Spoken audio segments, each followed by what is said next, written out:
Look, there's the little weasel. I found him. There's Jorge Camacho Rivera. At least that's what he told me his name was. Like I said, he even spelled it out for me. He said he's from Central Mexico. He's about my height, maybe about an inch taller. So he's about 5'3", 5'4", roughly around there. Yeah, so this is the dude that stabbed me in the back. And, maybe just immigration people should keep an eye out for him around, Cedar Island, North Carolina, and High Point, North Carolina. Places like that.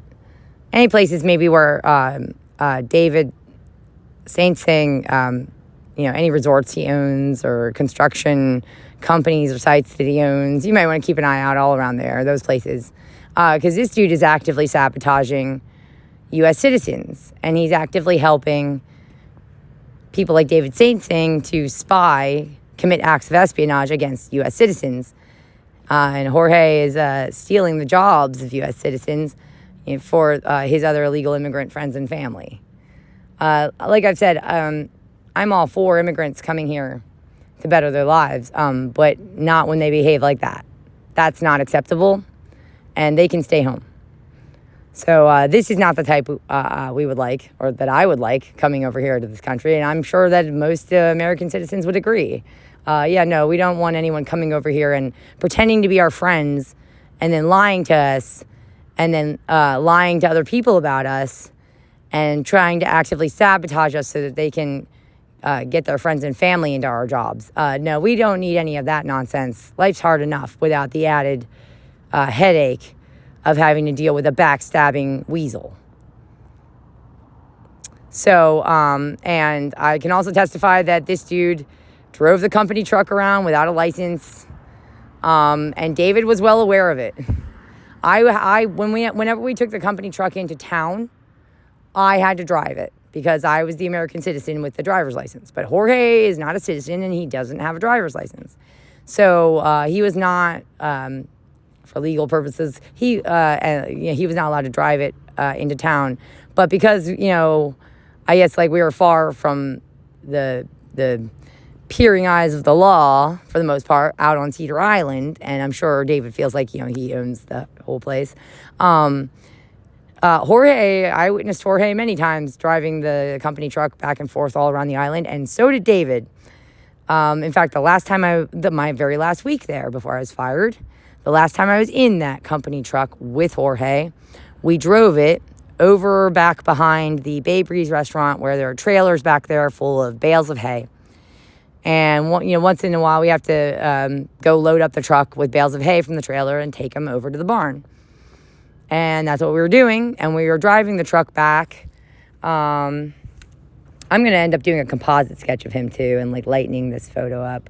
I have a very solid memory of him because I scooped horse poop with him every day for 3 months. So we can... I remember I'm a trained visual artist since I was 4 years old, so I can definitely get a better rendering than this. But, just so we have a base to go off of.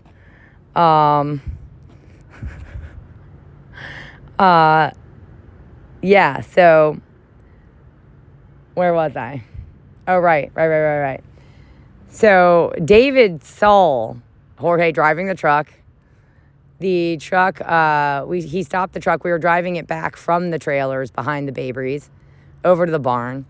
And David had already come down from High Point with the other illegal immigrant workers to work on the motel. It looked like that's what they were doing. And David was walking sort of over towards the truck as we were driving slowly because it was loaded up with bales of hay in the back. As we were driving slowly back over to the barn, David started sort of walking over towards the truck, and Jorge saw him and stopped the truck and got out of the driver's seat and walked over to David, sort of towards the back of the truck. Dave was walking up behind the truck, and I was sitting in the passenger seat. And they just chatted for a few minutes. And then Jorge came and got back into the truck, and we drove on over to the barn. And I believe I heard Jorge mention something to David about my puppy. I was upset because, this was Friday, I believe. I believe it was Friday. It was Thursday or Friday. Somewhere around there, because I was just complaining to Jorge, like, yeah, I was either really worried that I wasn't going to be able to get Watson in time, I wasn't going to be able to make the down payment in time, or I was upset because I was able to make no, it must have been Thursday. It must have been Thursday because I didn't get my direct deposit until Friday night. So as soon as I got my direct deposit, I went to the website for the breeder and it was gone.